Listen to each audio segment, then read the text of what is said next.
Hey, what's up guys? So I'm here at the DDPAI booth at CES, and they've got some really interesting stuff. They've got some really high-end dash cams, they've got some really creative style dash cams, and they might have the first use of AI in a dash cam that I've seen that might actually be useful. So let's go ahead and take a closer look now.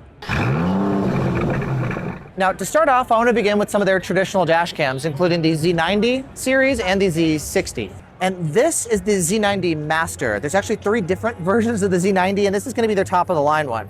Now, as far as the different cameras, you can see this is a 3-channel dash cam, front, rear, and interior.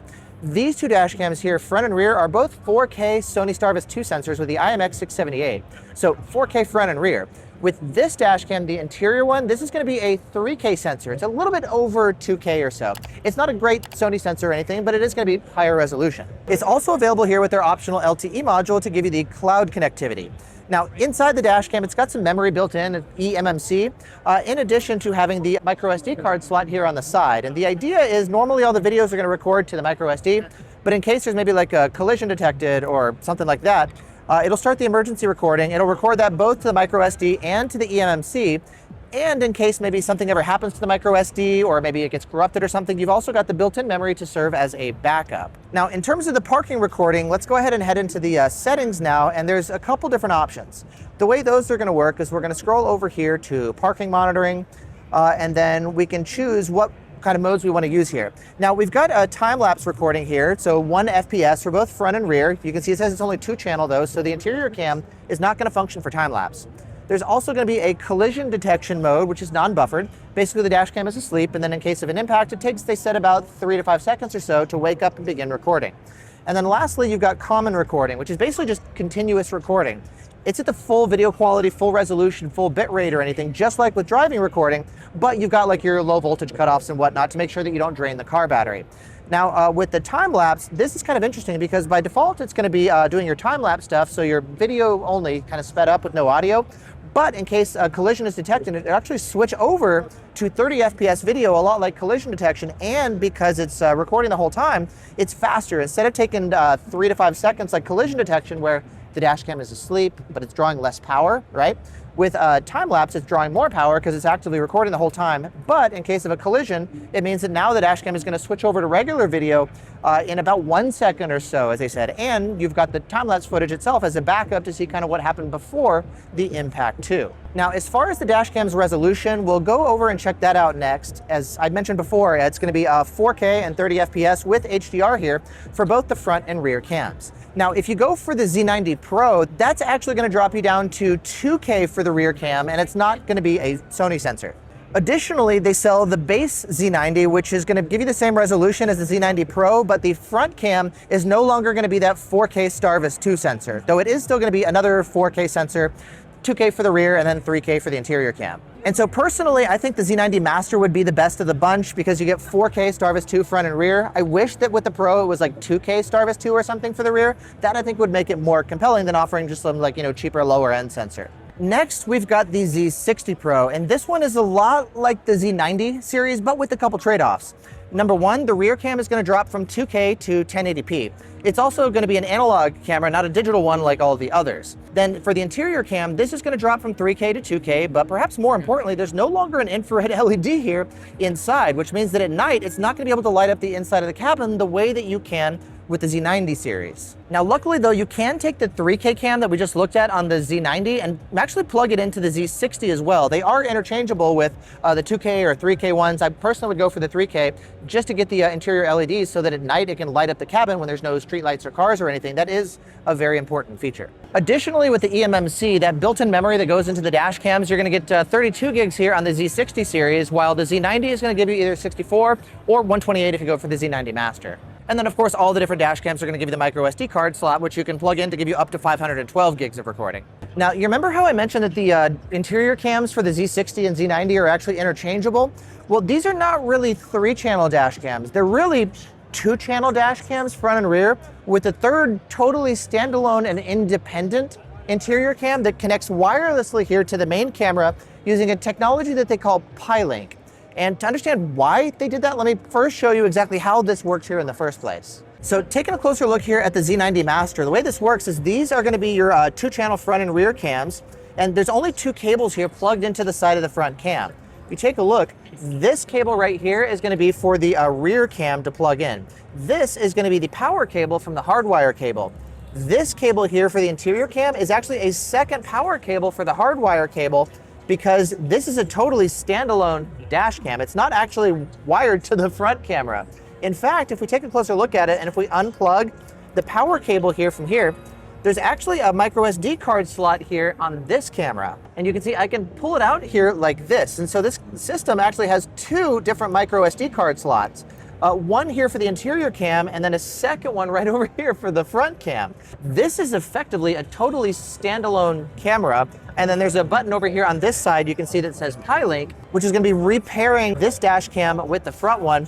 And so effectively what you do is you've got like a 2-channel dash cam with a third standalone one that's communicating here over Wi-Fi using their technology that they call Pyink. Now, the next obvious question is, well, why would they design a dash cam like this in the first place? Why would you go through all the trouble of building a standalone interior cam with its own microSD card slot with Wi-Fi? Like, it's not even wired together the way every other dash cam would do. So there's extra cost, there's extra heat, there's extra complexity. Like, why would you do this in the first place? And the answer to that has to do with, well, if you want to have high resolution and multiple channels, that's a lot of data to be pushing to a single camera. So this is going to have to deal with 4K, 4K, 3K. 3 high-resolution dash cams here with multiple channels. That's a lot of data. That's a lot of processing power. That's a lot to write to the microSD card slot. And so you might have to compromise on things like, the dash cam gets really hot, or maybe that's going to run a lower bit rate, lower video quality to be able to push all that much data. Like, you'd have to, save somewhere. And so what they're doing is basically doing 4K, 4K, and this is just its own camera, which is why they're able to run it in like 3K or something. A lot of the other ones, if you look at like a 4K, 4K system, this third dash cam might be like 1080p or something.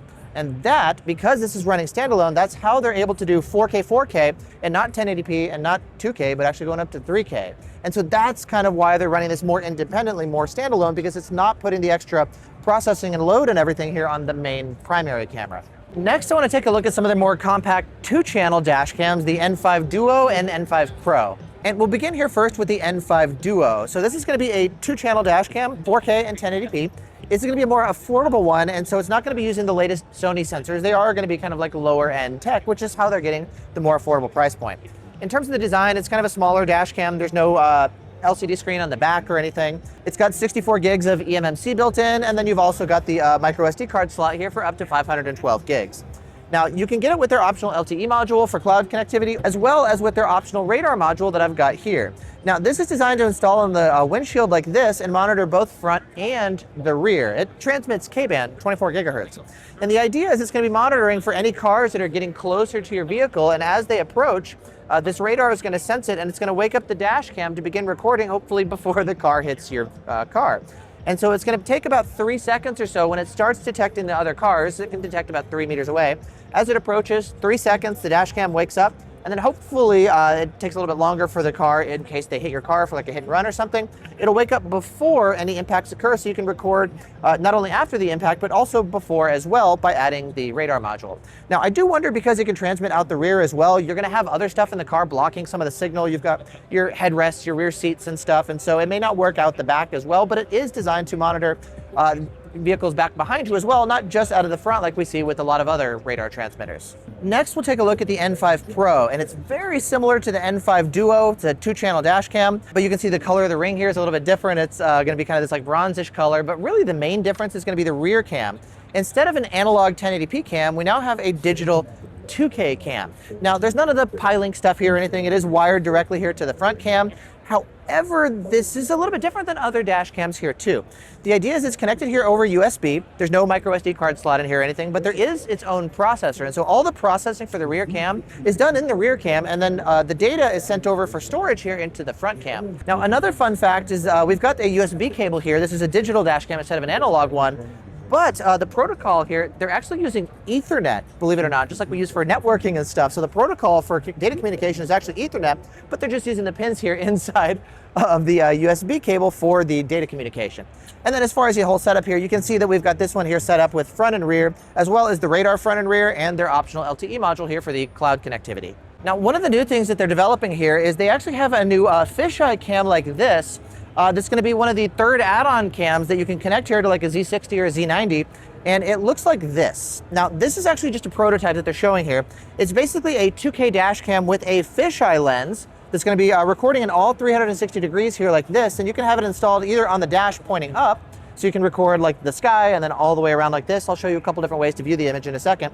Or you can have it installed maybe like on the roof or on the windshield or something pointing down if you prefer. Additionally, you can have it maybe pointing directly inside of the cabin like this. So now we've got a 360 view going inside the cabin. And here's a look at the overhead view that I was just talking about. So you can kind of install it in a variety of different ways. Now, one thing that I like, I tested, if you guys remember years ago, the Wayland Secure 360, which was basically a camera just like this, but it was only this camera. And one of the many issues with it was, well, you couldn't read details like license plates because you've got this ultra wide fisheye and a 2K cam.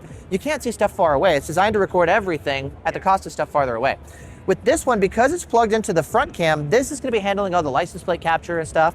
And this is just going to be giving you like the awareness of what's going on around the car to capture the blind spots, what's going on the side of the car, or inside the vehicle as well. Then when it comes to viewing the 360 degree footage, they've actually got a couple different ways to view the image and look in different directions. Now, you can of course do the regular fisheye view to see exactly what the dash cam itself is seeing when you're driving down the road. Additionally, you can also do a split screen like this to show front and rear, which I think might actually be my favorite way to show this 360 cam. There's also going to be this panorama mode where you can look in all 360 degrees, all at the same time in one ultra wide video. And then lastly, you've also got the VR view, which allows you to just use your finger and spin around and pan like this and look in any direction that you want.